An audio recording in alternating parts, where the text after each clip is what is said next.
I'm from Virginia, so shipyard has always just been right there. And I found out they were hiring. I was like, hey, I need to try to get in the shipyard.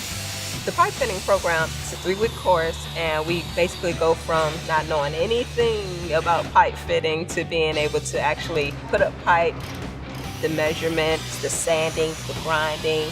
By the time that we're actually placed on the ship, we'll be legitimate pipe fitters.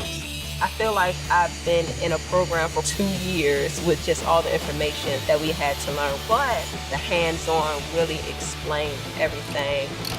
Now, I'm confident at putting up pipe. There aren't many opportunities where you can go to school for 3 weeks and actually be certified, not just a simple trade, a trade where you can take anywhere. If you're worried about school, that's the last thing you should worry about. You can make great money and it's a great career path. I see myself retiring in this field.